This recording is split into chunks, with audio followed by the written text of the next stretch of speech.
हम सब जानते हैं कि कॉर्पोरेट वर्ल्ड में बॉस सबसे इम्पॉर्टेंट पर्सन आपके लिए होता है या होती है। एंड बॉस को मैनेज करना एक आर्ट होता है जो सबको नहीं आता है। और बॉसेस भी अलग अलग तरीके के होते हैं, कुछ आसान होते हैं डील करने में, कुछ बहुत डिफ़िकल्ट होते हैं और आपका चॉइस भी नहीं होता है कि कौन आपका बॉस हो।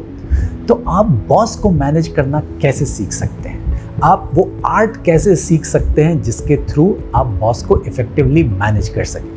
तो आज के वीडियो में मैं आपको बताने वाला हूं कि ये आर्ट आप कैसे सीख सकते हैं। मैं आपको दूंगा वो 5 टिप्स जिसके थ्रू धीरे धीरे ये आप इस आर्ट को मास्टर कर पाएंगे और अपने बॉस को इफ़ेक्टिवली मैनेज कर पाएंगे। तो इस वीडियो को पूरा देखिए और सीखिए कि कैसे आप अपने बॉस को इफ़ेक्टिवली मैनेज कर सकते हैं। हाय, मेरा नाम अंजनी बी कुमार है और मेरे चैनल पे आपका स्वागत है। तो आइए सीखते हैं आर्ट ऑफ मैनेजिंग बॉस। अपने बॉस को आप कैसे मैनेज कर सकते हैं? तो सबसे पहली चीज जो होती है, जो मैं लोगों को हमेशा बोलता हूँ, कि सबसे पहले जैसे ही आप किसी नए व्यक्ति के साथ काम करना शुरू करते हैं, आपको एक नया बॉस मिलता है, इधर एक नई कंपनी में जाते हैं वहाँ पे, या अगर आपका बॉस कोई चेंज हो गया हो, तो सबसे पहली चीज जो आपके लिए बहुत इंपॉर्टेंट है कि अपने बॉस को समझिए।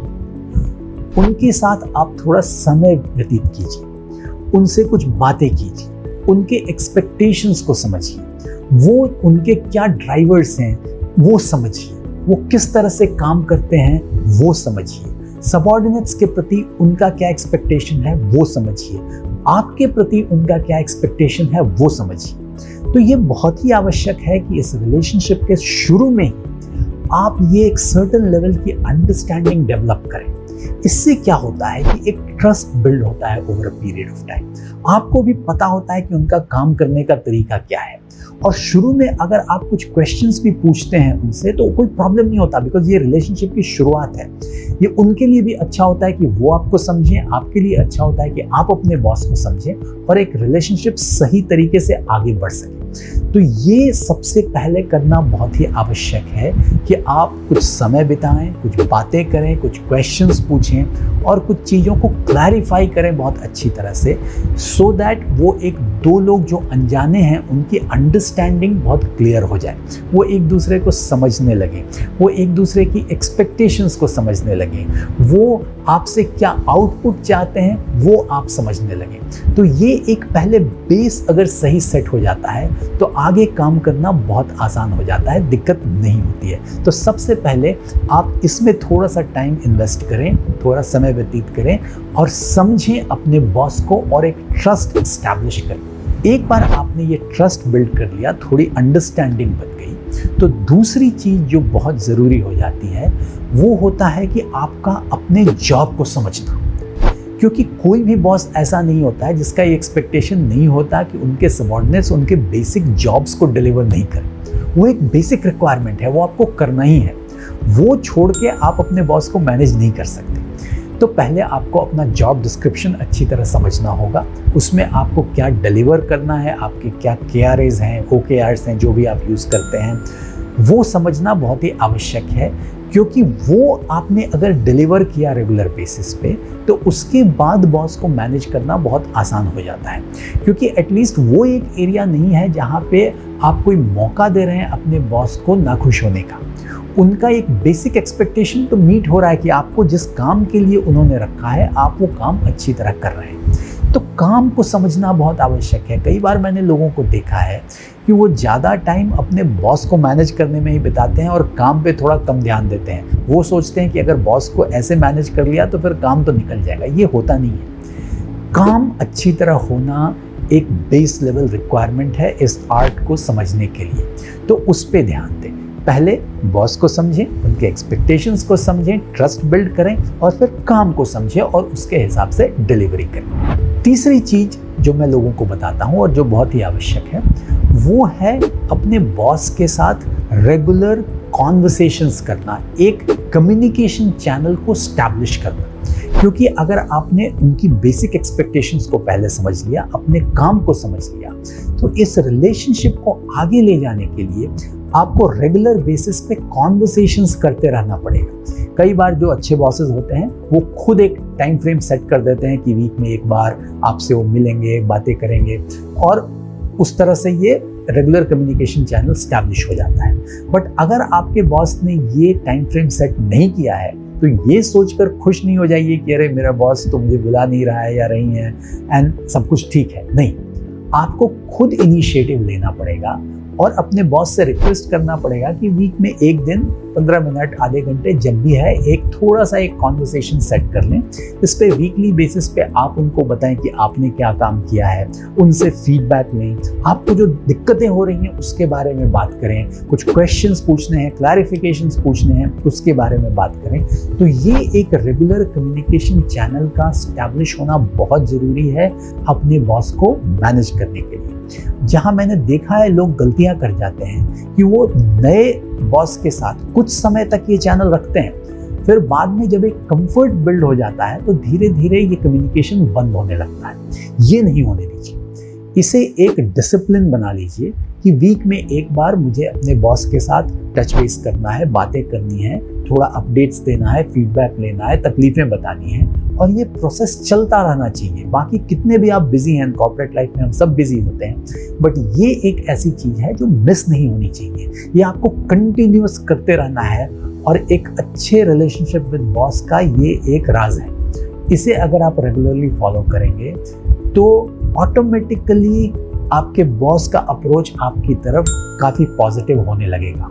तो इस कम्युनिकेशन चैनल को स्टैब्लिश करें और इसे regularly with all the discipline आगे बढ़ाएं। अगला टिप मैं जो आपको बताने जा रहा हूं वो परफॉर्मेंस मैनेजमेंट से रिलेटेड है।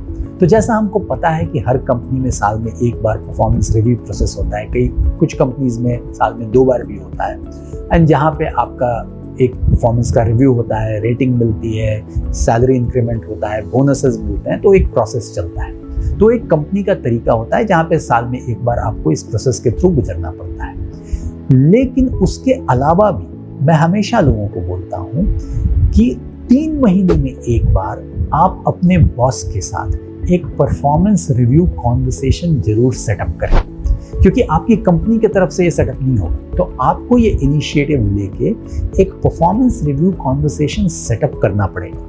आपका जो रेगुलर वीकली कॉन्वर्सेशन हो रहा है ये उससे अलग है।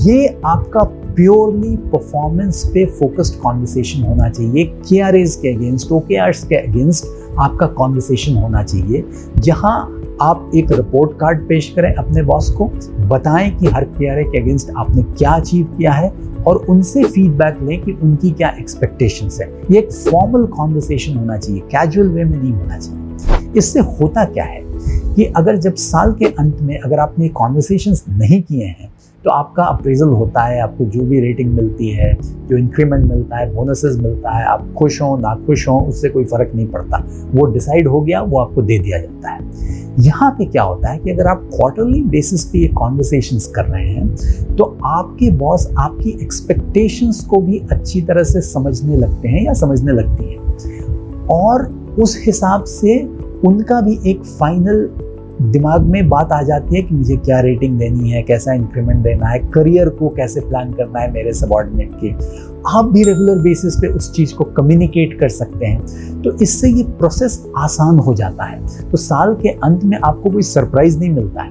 आपको पता होता है कि आपने कैसा परफॉर्म किया है, क्या फीडबैक है, और बॉस को भी पता होता है कि मुझे अपने इस सबऑर्डिनेट के लिए क्या करना है, और थोड़ा वो क्लैरिटी मिल जाती है। तो आपको भी पहले से पता होता है कि चलो मुझे तो ये रेटिंग मिलेगी, इस तरह का इंक्रीमेंट होता है, क्योंकि मैंने रेगुलर बेसिस पे ये अपने बॉस को कम्युनिकेट कर दिया है। तो ये एक क्वार्टरली परफॉर्मेंस रिव्यू डिस्कशन अपने बॉस के साथ करना बहुत ही जरूरी है, और ये जो स्टेप है in the art of managing your boss बहुत ही क्रिटिकल है, और इसे किसी भी तरीके से मिस नहीं करना चाहिए। ये जरूर करते रहना चाहिए, क्योंकि कई बार ये मिस हो जाता है, क्योंकि एक फॉर्मल स्कीम का प्रोसेस नहीं होता है, ये आपको खुद इनिशिएटिव लेना पड़ता है। तो आप ये इनिशिएटिव लीजिए और इस चीज़ को क्वार्टरली बेसिस पे सेट करें और इंश्योर करें कि ये कम्युनिकेशन रेगुलर बेसिस पे हो रहा है।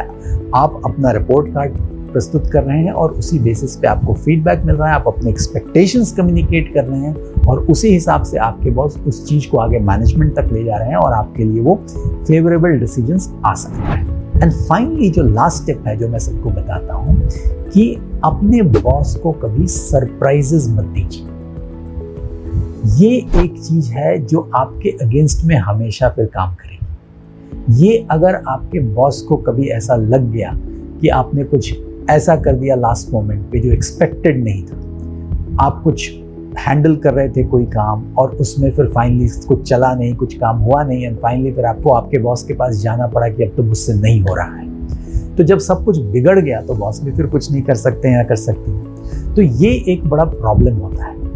Nobody likes surprises. सरप्राइजेस किसी को भी पसंद नहीं है, तो आपके बॉस को भी सरप्राइजेस पसंद नहीं है, तो कभी भी ये सरप्राइज मत दीजिए। होता क्या है, और ये प्रॉब्लम मैंने बहुत अच्छे परफॉर्मर्स के साथ देखा है, क्योंकि हमें ये कॉन्फिडेंस होता है कि हम काम कर लेंगे, अच्छा कर लेंगे, किसी की मदद नहीं चाहिए, बॉस के पास नहीं जाना है। लेकिन कॉर्पोरेट लाइफ में आपको अक्सर ऐसी सिचुएशंस मिलेंगी जहाँ पे लास्ट मोमेंट पे आपको लगेगा कि अब काम नहीं हो रहा है और फिर आपको आपके बॉस के पास भागना पड़ेगा।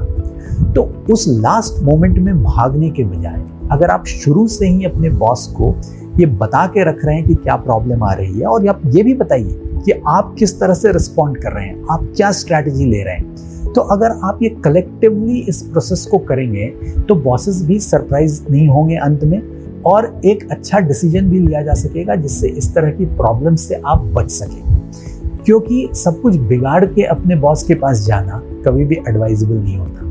वो सरप्राइजेस कभी भी काम नहीं करते। जब आपने हाथ उठा दिए कि बॉस अब मेरे से नहीं हो रहा है, ये नहीं चलता है, तो आपको हमेशा अपने बॉस को लूप में रखना चाहिए। ये जरूरी नहीं है कि आप उनको जाकर बोलें कि आप सोल्यूशन दीजिए, आप उन्हें प्रॉब्लम बताएं, आप उन्हें ये भी बताएं कि आप किस तरह से उसका सोल्यूशन निकाल रहे हैं। तो हो सकता है वो कुछ एक बेटर आपको सोल्यूशन बताएं, लेकिन हमेशा लूप में रखिए, हमेशा बता के रखिए कि लास्ट मोमेंट पे कोई उन्हें सरप्राइज नहीं मिले। अगर कुछ क्वेश्चंस पूछने हैं, कुछ सुझाव लेना है, वो भी लीजिए, बट सरप्राइज मत दीजिए, ये काम नहीं करता है। और ये जो कुछ फीलिंग्स हैं ये रह जाती हैं बॉसेस के माइंड में, और वो जब भी की डिसीजन मेकिंग पॉइंट्स आते हैं उस वक्त वो उनको याद आती हैं कि अरे ऐसा हुआ था और मेरे सबॉर्डिनेट ने ऐसा प्रॉब्लम क्रिएट कर दिया था लास्ट मोमेंट पे, और वो आपके अगेंस्ट जाती हैं ऐसी चीज़ें। So art of managing boss के प्रिंसिपल्स जो मैं आपके सामने बात कर रहा हूँ, इसमें एक बड़ा इंपॉर्टेंट ये प्रिंसिपल हो जाता है कि कभी भी अपने बॉस को सरप्राइज नहीं देना। तो आई होप कि आपको ये जो टिप्स मैंने दिए हैं आपको यूजफुल लगे होंगे और आप इन्हें यूज करेंगे अपने रियल लाइफ में to manage your boss effectively. अपने बॉस को अच्छी तरह मैनेज करने के लिए, ये सीखने के लिए, आर्ट ऑफ बॉस मैनेजमेंट क्या होता है ये सीखने के लिए। क्योंकि वाइल ये टिप्स बहुत सिंपल दिखते हैं, बट अगर आप इन्हें प्रॉपर तरीके से करें, स्टेप बाय स्टेप मैनर में करें, तो ये बहुत ही इफेक्टिव होते हैं। आपको शुरू से ही धीरे धीरे लगने लगेगा कि कैसे आपका रिलेशनशिप आपके बॉस के साथ इम्प्रूव हो रहा है, कैसे कम्युनिकेशन इम्प्रूव हो रहा है, कैसे आप दोनों एक दूसरे को अच्छी तरह समझ रहे हैं, और अंत में जब कोई की डिसीजन की बात आएगी आपके करियर के बारे में, तो आपको ये भी दिखाई देगा कि कैसे ये होल प्रोसेस ने उसको पॉजिटिवली इम्पैक्ट किया है, कैसे आपके बॉस आपको सपोर्ट कर रहे हैं या कर रही हैं आपके करियर मैनेजमेंट में, और कैसे आप ज़्यादा इंक्रीमेंट आपको मिल रहा है, प्रमोशंस मिल रहे हैं। ये सब इन्हीं के थ्रू होता है। ये नहीं जरूरी है कि आप बॉसेस को किसी भी तरह खुश करें, एक प्रॉपर प्रोसेस फॉलो करें, ये सारे स्टेप्स फॉलो करें, और आपको रियलाइज होगा कि धीरे धीरे आपका रिलेशनशिप आपके बॉस के साथ अच्छा होता जा रहा है और आपको काम करने में फिर बहुत आसानी होती है। तो अगर आपको ये वीडियो अच्छा लगा तो इसे लाइक करें, फ्रेंड्स एंड फैमिली के साथ शेयर करें ताकि उनको भी इसका बेनिफिट हो। अगर आपकी कोई सवाल हो, सुझाव हो, तो कमेंट बॉक्स में लिखकर मुझे बताएं, मैं उनके आंसर दूंगा। और अभी तक अगर आपने मेरे चैनल को सब्सक्राइब नहीं किया तो कृपया इसे सब्सक्राइब करें ताकि आपको इन सारे वीडियोस का बेनिफिट मिलता रहे। अब मैं आपको मिलूंगा अगले वीडियो में, तब तक के लिए थैंक यू फॉर वॉचिंग।